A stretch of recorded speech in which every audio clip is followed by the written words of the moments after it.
Labor. Ah! Those words, those like thinking of labor, like, oh my God, those words just repeating in my head, I'm going crazy. I would probably caption this chapter, push baby MODDAH. And I'll tell you why I say push baby MODDAH, because if it wasn't for that nurse, Lord knows, my husband and I literally laugh over her many times, and her name is actually Patience. So let's get into that. That was my first child, Matthias, at Credit Valley Hospital in Mississauga. And I was so nervous because my child was actually a week late, okay? He was supposed to be like December 17th or 18th, something like that. He didn't come to December 25th, like I said. And so we had to be induced on the 23rd. They checked me and everything, and then they're like, oh, no, you gotta go back home. I'm like, are you kidding me? So we packed up, went all the way back home, and then I want to say it was like around like 6 o'clock, I felt these contractions. And then I had to come all the way back to Credit Valley, checked me again. And they're like, oh, okay, you're at 4 centimeters. So 4 centimeters. So 4 centimeters means that it's active labor. So therefore now you can stay. But anything less than 4, like they're gonna send you home. So I just wanna say, if you feel like you're having contractions and you don't think it's Braxton Hicks, go to the hospital. Regardless if you don't feel any movements with your babies, go to the hospital, because they will tell you no movements is not good. You need to be making sure that you feel your baby kicking at least within the hour, a certain amount of kicks or movements. So regardless if they tell you if you're having active labor or not, you're not feeling your baby, go and check it out, because you'll be surprised how a lot of health complications will happen by us just ignoring certain situations. But back to the story. So I end up going into labor assessment, and then they literally took a little thing and literally poked my water. And then I'm like, okay, and then they hooked me up on IVs, and I'm like, what's going on? I'm like, okay, they're like, we're just giving you, make sure you got some IVs and fluid flowing. I'm like, okay, no problem. That, for me, was when the ring of fire started. You wanna know why? Because they gave me oxytocin. So those who don't know, oxytocin is the drug that brings on the contractions harder and stronger. There are levels. So let's just say I was at the hand of God, level 19. If you know what level 19 is, obviously on the spectrum is like, it's up there. And the contractions are coming like less than every 30 seconds. Again, I was in labor for like maybe 10, 16 hours. Thank God for my OB, and I will say this now, make sure you have a great relationship with your OB doctor so they understand your plan, your goals, and what you're looking for. Yes, I understand we cannot dictate how we are going to give birth, but we can say, you know what, C-section is my last resort.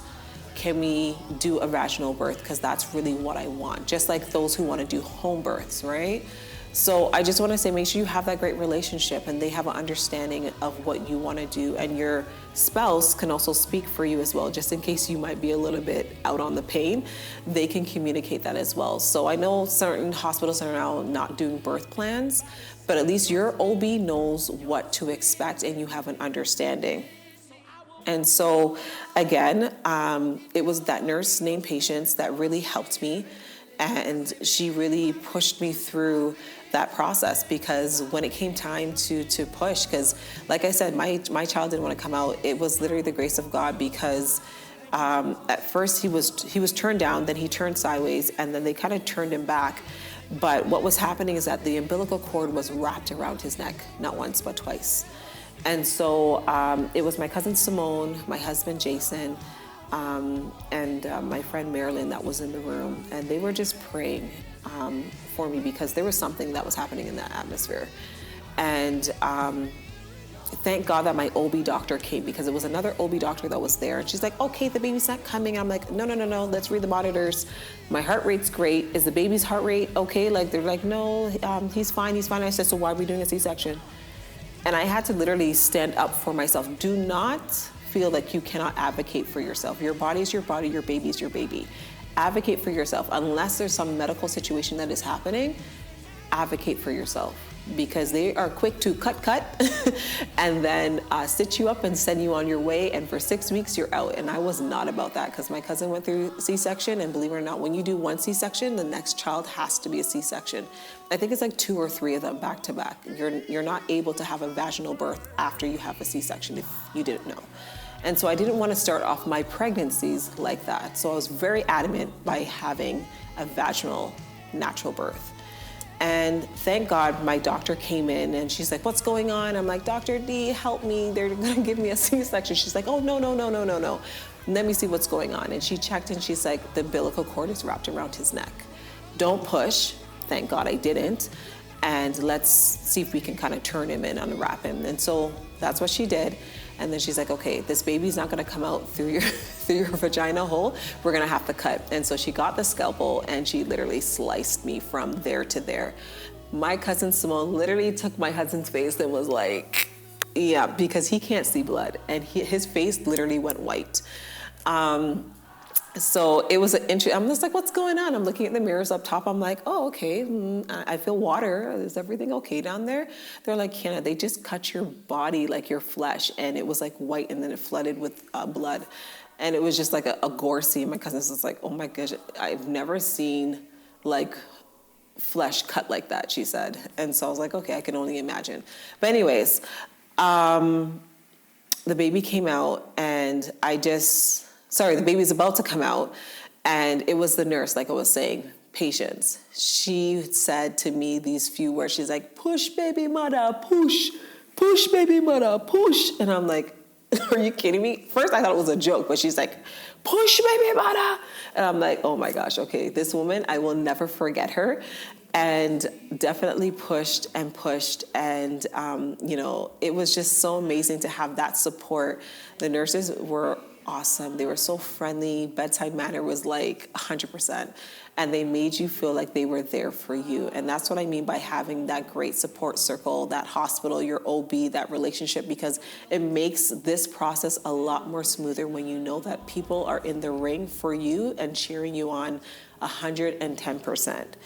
And so lastly, I can't really talk about C-sections,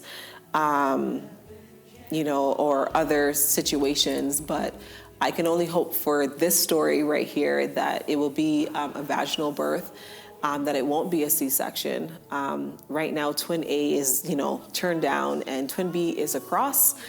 And I'm just hoping that, as they say, for twin pregnancies, for the if you don't know, it's 32 to 37 weeks is the window gap that when twins are usually born. It's not to say rare, but they try to push you to 37 weeks. So I'm praying that I get to 37 weeks. As I said, I'm 35 right now.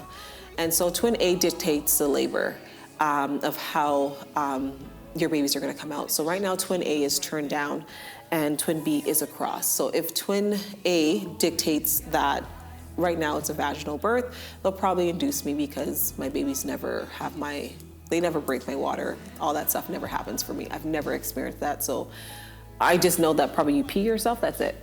But they have to kind of induce me and poke me, and then my water breaks. So I'm just hoping that it will be a vaginal birth. So for those who go through any type of C-sections or any other medical surgeries, such as the clamps, the forceps, I should call them, sorry. Kudos to you. I could not do that, and the recovery, I know it's long, but like I said before, you're a great mom regardless of how those babies or baby comes out. Know that you're trying your best, and you are still a mom regardless.